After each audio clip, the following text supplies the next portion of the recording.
Paul Gottfried, you've been complaining at this conference and at the last conference about the American right and its failings. Could you begin by defining what you mean by the right? Well, by the right in general, I'm referring to those forces that consciously oppose the left. As I've argued in the past, I don't think that the right represents an original vision of the world. I think it's, nor does it have any kind of vision of a future based on transforming the human condition. Rather, it is an attempt, very often a desperate attempt, to keep the left from destroying what remains of bourgeois society, of a free market economy, of the Christian morality which has informed bourgeois society. Many of the people who today would identify themselves on the right in an earlier period of time probably would have thought of themselves as liberals in the 19th century sense, not in a 20th century sense. They are not classical conservatives because, as I argue in my book on what I call baseless conservatism, that's the title of the book, the traditional conservative movement is a creature in many ways a product of the French Revolution. It's a reaction against the French Revolution. What there is of a right today is made up of the remnants of bourgeois society and members of the working class, what once the working class, which believe in something like family morality, do not want to see their children educated by the managerial state in its present form. So this constitutes the right. The American right, moreover, I would argue, has a tradition of limited government, of constitutionalism.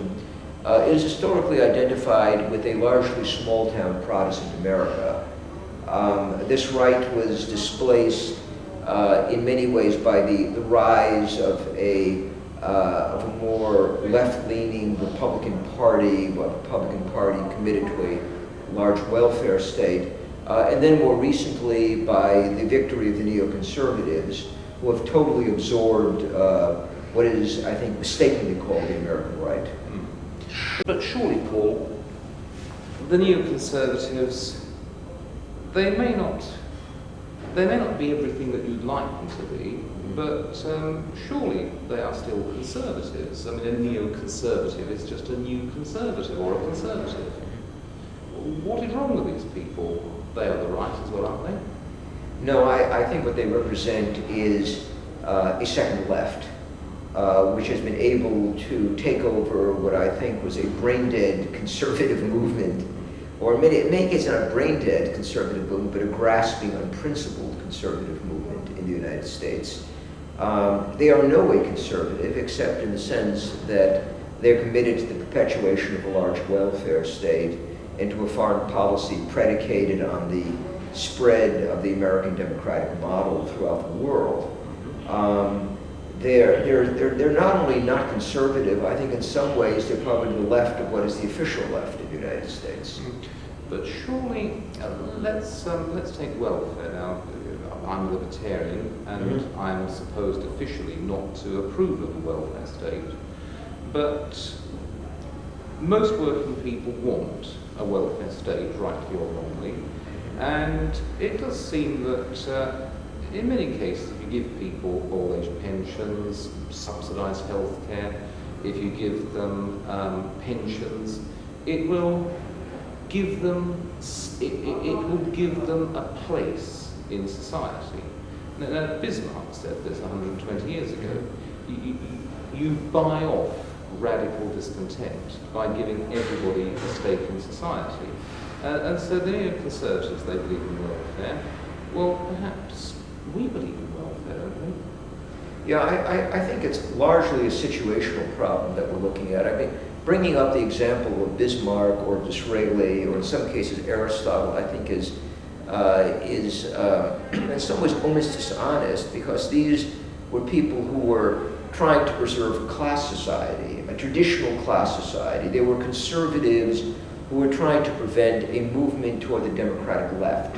Bismarck gives social pensions for counter-revolutionary reasons. The neoconservatives, by contrast, are committed not only to the New Deal and the Great Society programs, they are also committed to much of the social engineering that has taken place in the United States over the last 50 years. They celebrate the Civil Rights Act of '64, they celebrate the Voting Rights Act, both of which will involve enormous involvement by the federal government in changing social morality and getting people to accept a different view of their relationship to other people, which will be micromanaged by the central government in the United States. There is the only time these people, the neoconservatives, seem to complain is with the excesses of something like affirmative action. But even here, for them, this is a purely secondary issue because they're quite happy to support presidential candidates who support affirmative action, providing they agree with the neoconservatives on an expansive foreign policy. Yes. If we turn to foreign policy now, it is, I don't think it's any longer arguable that the American or Allied intervention in Iraq was in any sense wise. It was not justified by events. But surely if you have a very good system of government which respects property rights and civil rights, you may not have a duty to export that to the rest of the world, but it is not an entirely contemptible thing to desire, is it? I mean, do you not want a world in which everybody can have a refrigerator and everybody can have a television set and everybody can go to bed in the sure and certain knowledge they won't be dragged out of bed at 3 in the morning and taken off to a prison? Yeah, first of all, I'm not sure that this is really attainable everywhere in the world, nor do I think that it's desired by everybody in the world. I also think what the neoconservatives want to do goes beyond that. I think that they're interested in bringing feminism, gay rights, whatever we have in the United States they want to export. Their notion of human rights or of democracy includes what is American democracy down to the last wrinkle, as far as I can see. What they want to do is simply transform other societies, and they want to use the American military as a means to achieve that end. Now, this is aside from the problem, we might say, the large gorilla that's in the living room, which is their commitment to the Israeli right, and their unwillingness to understand that there is any difference between what is in the national interest of the United States in support for somebody like Netanyahu in Israel. And I think that sometimes they've been rightly accused, of using their notions of global democracy to support the right-wing extreme in Israel, to which they are very closely aligned. Not even the Sharon right, but I think the Sharansky right, which is a much more extreme right, or the Netanyahu right, to which most of the leading neoconservatives in government, people like Wolfowitz and Veit, are very close. I see. And the Heritage Foundation. Yes, of course. If you exclude the neoconservatives from the right, there doesn't seem to be much remaining, does there? No, I think that is one of the problems that we face, that the neoconservatives have done to the American right what Adolf Hitler did to the German national right. He has corrupted, suborned, and poisoned the American right. And those people who have run to serve them are immeasurably contemptible people who have absolutely no commitment to a free society. They have utterly servile dispositions, including the people who work at AEI, the Heritage Foundation, and most of the conservative infrastructure in the United States. Now, there are some people on the old right who can be rallied. There is a younger generation of people, I'm happy to report, who are either paleoconservatives or paleolibertarians, or just have a general commitment to limited government for the United States. And I think there are a growing number of those people, and many of them are journalism. And the major problem is that they cannot They cannot find a national newspaper, support from the media. But I think there is the potential for creating a serious right out of those who do not serve the neoconservatives and nor have compromised themselves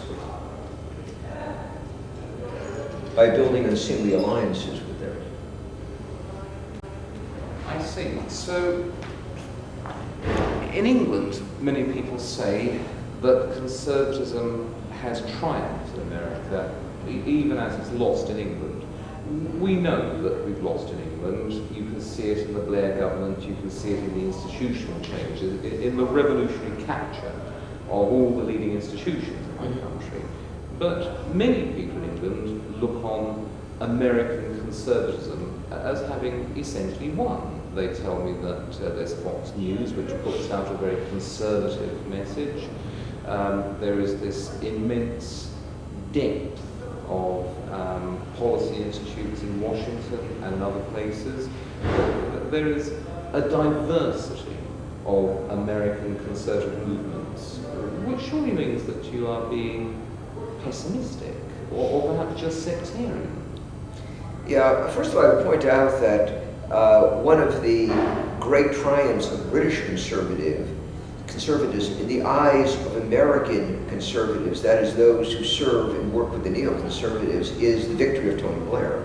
Blair is looked upon as the quintessential British conservative. He's defended as a British conservative because he believes in global democracy, human rights, and stands with us on foreign policy.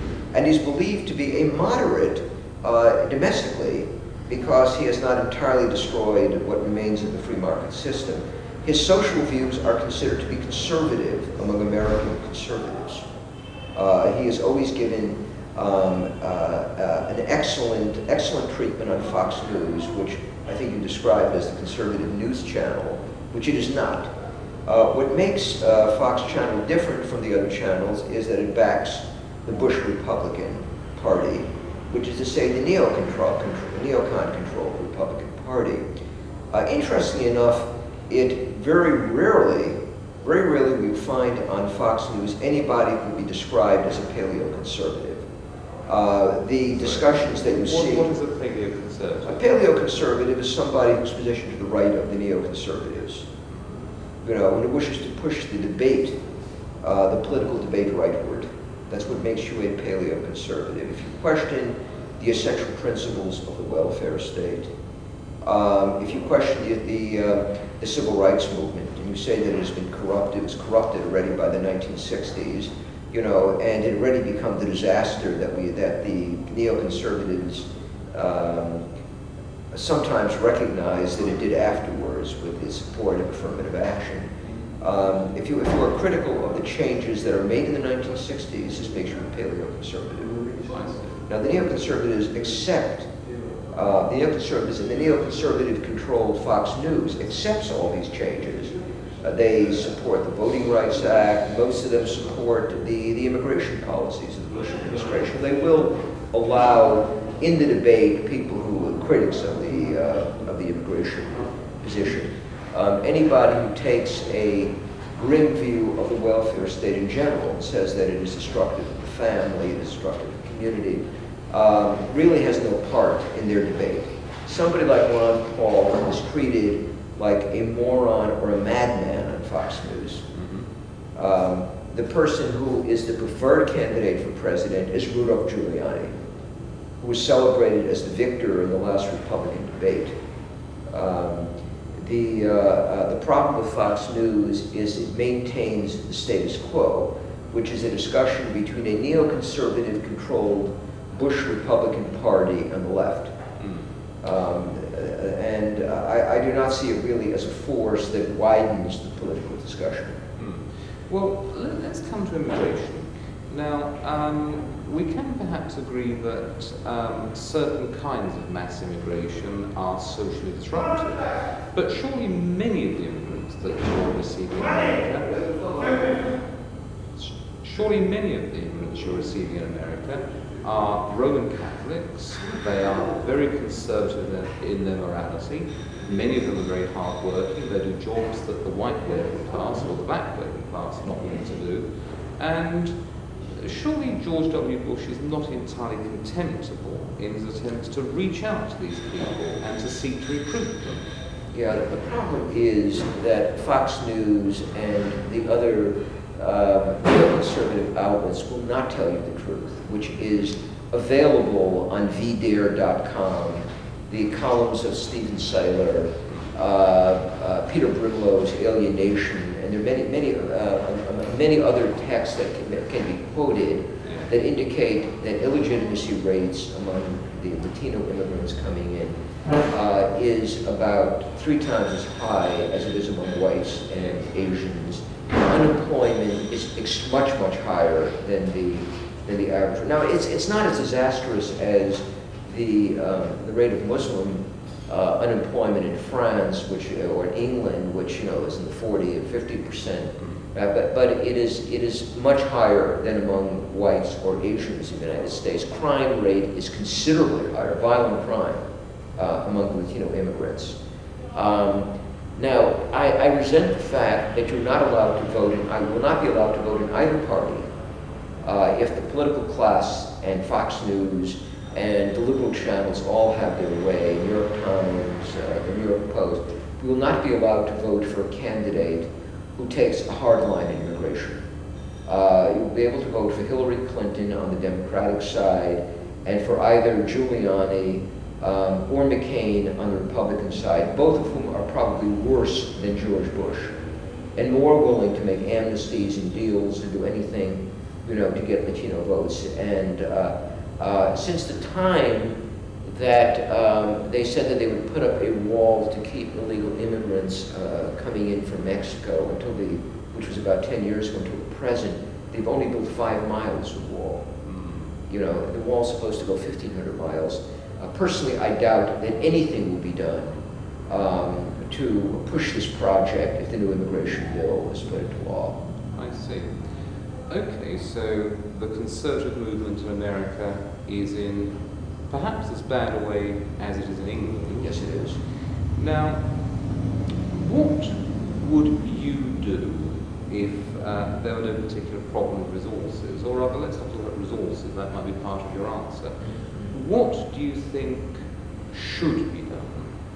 Well, I think first, as I've argued in the past, first the real right has to be able to acquire its own television stations, its own national newspapers. Both the Chicago Tribune and the Los Angeles Times recently were put up for sale, and they were bought by liberals in the modern parlance, people who are on the left. You're going to have people on the right being able to put up money and buy TV channels, buy national newspapers, because neither the liberals nor the neoconservatives will let them into the debate. And, okay, so you bought a television station, you bought a major newspaper. Mm-hmm. Where will you find your personnel to run those? There's more than enough personnel. There's lots of paleoconservative journalists looking for jobs. I know such people. There's lots of young, intelligent people on our side. They just can't find employment unless they pretend to become neoconservatives. And there are some of them who work for neoconservative foundations. Now, there is another problem which I'd raise, which is that you have acquired a television station and a newspaper, and you have employed sound paleoconservatives to work in those media outlets. But surely those people will always be cautious of what they say, because you'll be running the only paleoconservative newspaper and television station, and if for some reason your project fails, these people will be tainted for life. And so even if you have the media outlets, and even if you have the personnel, how will you make sure that those people say what needs to be said? Well, first of all, many of them have no choice because they're not going to rise very high in neoconservative institutions.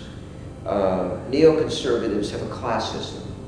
You know, so that, I mean, somebody like Bill Kristol or John Podhoretz is paid $500,000 or $1 million a year to write for some crummy neoconservative publication. The people who are under them are probably paid about a tenth of that amount. The Heritage Foundation is the same. There's enormous salary disparities. They have is something like a new aristocracy of cretinous neoconservative offspring. When we joke about, we call them the mini-cons. And the people who serve under them are not going to rise very high. It is there is a policy of favoritism, nepotism, you know, that exists within neoconservative institutions, and it will not be a problem to pull away the people who are in secondary or tertiary positions to work for us. That can be done. And the conservative websites that have been created. There's one that for which I write that's paid for by Taki, Theodorakopoulos, who is a wealthy paleoconservative Greek who writes a very popular gossip column in the British Spectator. Yes, Taki is well known in England. Yeah, but we have many people who are dying to write for us. And they're not afraid that their careers will be destroyed because they appear on our website. Many of them are very talented writers. Some are people who've been kicked out of the Washington Times, which is a Moody newspaper that has now been taken over by the neoconservatives. Okay, let me move the debate forward. You've acquired your media outlets, you've acquired your personnel to work in those, you've encouraged them to say what they believe. What about changing what about bringing about political change in America? That isn't easy, is it? Okay, it's not that easy, but that you have a candidate like Ron Paul. Now, I suspect that some paleos do not agree entirely with his programs. Generally, however, they are supportive of him. Now, if he were to run for president, then he could siphon off 5 to 10% of the vote, ensuring that the well-deserved defeat of Rudolph Giuliani against Hillary Clinton, saving us from the greater of the two evils. He would people with his positions would be seen as important ones for politicians to represent, or at least his voters would be seen as a large bloc that has to be wooed.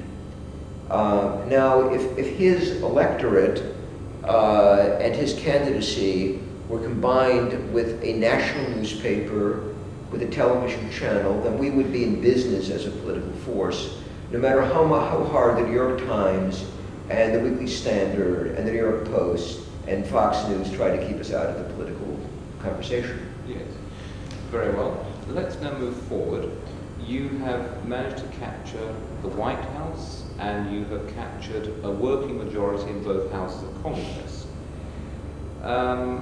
You're facing a left which has been entrenching itself in American public life for at least a century.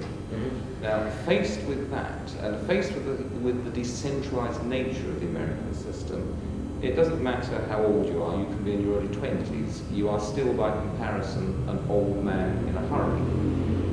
How would you bring about deep and long-lasting political change in America? Okay, well, first of all, if the people were to vote for us, it would show that there is a mandate for change, and that we would have some moral basis on which to bring about certain kinds of reforms. But I don't think that one could overthrow the welfare state at once. I think there's certain other policies that would have to be adopted first. One is decentralization. And we would have to follow Ron Paul's script and go back to something like the dual sovereignty that is present in the original Constitution of the United States. Power would really have to be given back to states, although the states are no better than the federal government, and they usually simply carry out the instructions of the federal government, and the bureaucracies that work for the state governments are indistinguishable from the federal bureaucracy. Nonetheless, Nonetheless, I think it would represent a kind of diversity in terms of the governments. There would be more than one central government running things, and presumably voters in the state of Alabama would be able to influence the government. You also have to break the back of a social engineering judiciary. They can get it with whatever it wants. Its power would have to be limited, restricted, and I would hope that in some cases the Congress would stand up to the Supreme Court and say, go to hell, you know, that you do not have a mandate to legislate for the country in the form of judicial remedy. That's one thing. Another thing, the other thing is that all anti-discrimination programs that exist at the federal level would have to be ended overnight because they have become an excuse for massive behavioral modification and social engineering.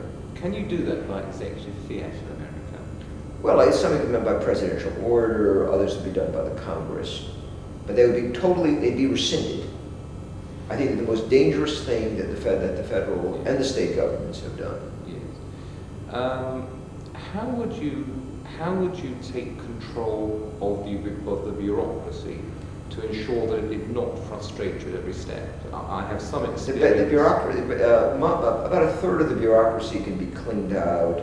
The rest of them have tenure, and what can be done is we can try to push them into the private sector if we don't like them, and if we find them obnoxious. And most of them are, of course, committed to liberal programs. You know, they're a force of the left, and they have to be neutralized if they do not go along with the programs, with the changes. They have to be pushed out.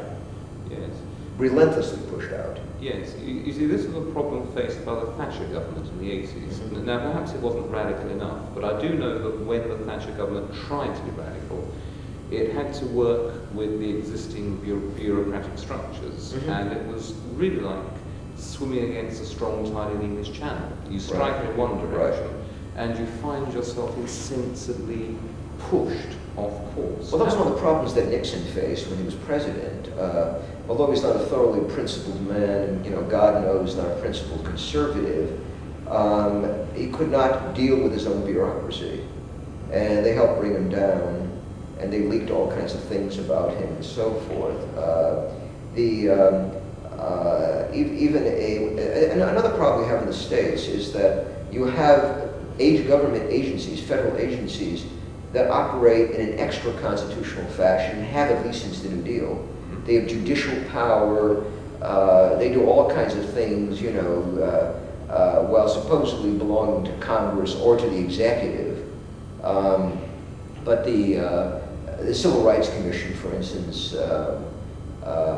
goes well beyond whatever its original mandate was. I mean, it does things, for instance, like reaching down at every level and, you know, pushing what I suppose the French might call positive discrimination in one way or another, or going after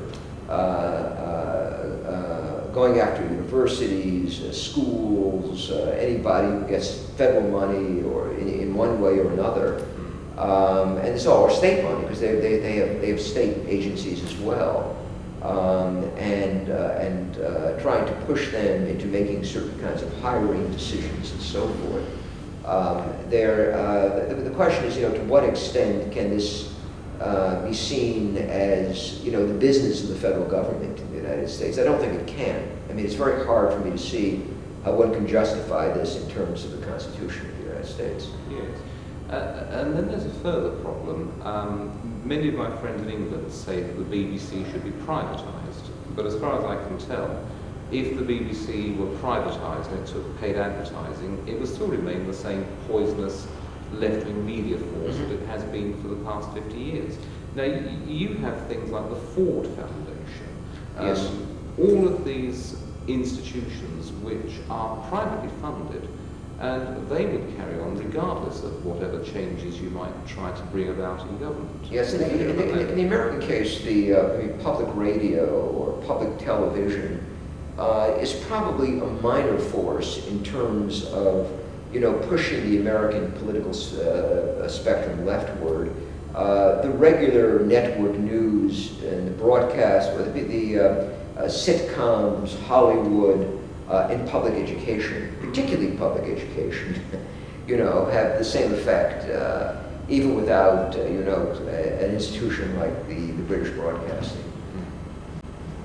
So, what would you do about the privatized institutions of the left, like Hollywood, like the established networks on television, as you said, the situation comedies, the soap operas, which all promote the same agenda of radical social change? Oh, absolutely. I mean, of the left. Yes. Yeah.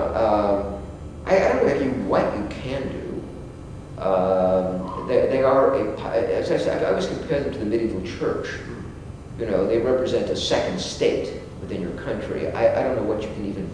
I recognize that they pose an enormous problem, and that it is. But of course, we're assuming that the American people, despite all these forces, have voted for a government of the right. Once. Yeah, once. Okay. Now, I assume these people, the media would go absolutely crazy and say we've been taken over by something worse than the Nazis. Yes. They might lose their credibility once they've said that. Would you be willing to try a Henry VIII solution of seizing control of private assets and redistributing them? Yeah, well, this can be done in the United States because we have something like the Federal Communications Commission. There is the government does have the power to regulate and has regulated communications. Since the introduction of radios in the United States, this was one of the major accomplishments of the New Deal, was this kind of regulation. Now, the right, of course, has never really benefited very much from this. And I suppose in principle we're against this. I am morally against this, but would I be willing to make an end run and use this to crush the left? Yes, I would, without thinking twice, before it is too late. You will win one election, and if you want to win a second election, you will need to do something. You'd have to crush them. Yes. Yeah. You would be prepared to use, you would be prepared to act with a degree of ruthlessness against these people. We'd have to vote for something or do something like the act of supremacy, take over the state church. Yes. Okay, is there anything else that you'd like to say? No, I found this a very interesting exchange between people who generally agree. Yes. On what is to be done, que faire. I think you sort of push me into taking a position toward which I incline, that we have to do something like the act of supremacy if we win one election. Yes. State universities, I think, can be brought along because they depend upon state funding. Let me break in. What do you think of the Marxist analysis of power and of revolution? The end to which they were aiming was always worthless. It ran against human nature, but these people could often come up with some very perceptive analyses of how to seize and use the institutions of the state to achieve the outcome they desired. But I would argue that one of the reasons they're so effective is that mass democracy moves you in that direction. And this is the argument in my book, After Liberalism, that it's not that you're dealing with the 19th century Victorian society.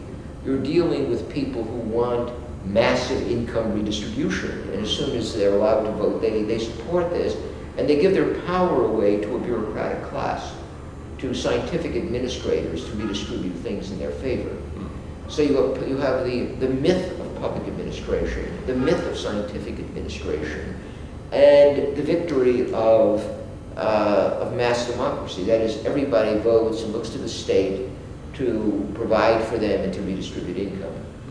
And from the time that change takes place, social engineering comes along, the progressive era in the United States, with the victory of the new liberals in England, with the creation of the welfare state on the continent, so that things have to move more or less in the direction in which they have gone. Now, I say more or less because you do have attempts to moderate the system. You have Christian democracy, you have the Catholic workers movement, all these other things. But everything moves generally in the direction of public administration presiding over an egalitarian system, colonizing the family, controlling the education of the young, right with the liberation of women against men, of atheists against Christianity. I mean, the general direction in which they have moved should be no surprise to us. Yes. Well, what I'm asking is, how far would you be prepared to go in unleashing a revolutionary terror against the forces of the left? You may have won a couple of elections, but you remain a small revolutionary class committed to change in the face of a century-old entrenched leftist head. Yeah, well, this is an argument that a Swedish friend tells me goes on in Sweden. Because you have people who are, probably semi-fascist, as a kind of Charles XII society, and their view is that the Social Democrats have been so long entrenched in Sweden that they have reconstructed people to a point that it would take an active counter-revolutionary government, what Carl Schmitt would call a provisional dictatorship, to change things. I think this is absolutely correct. It would take a provisional dictatorship to break the backbone of the left, entrenched left at this point. So you would use all of the despotic instruments accumulated by the American left during the past century to destroy it. Yes. Yes, I would add. The other thing that has to be, immigration has to be ended. Yeah. I mean, we can let Slovaks come in, or Irish or something. No more Latinos. It has to end. None of them. Yes. You can let Europeans. You can let some Asians come in. That's fine. The rupture, with the southern border must be closed. The porous borders have to be closed, and we have to work as hard as we can to send most of those people back to their countries of origin.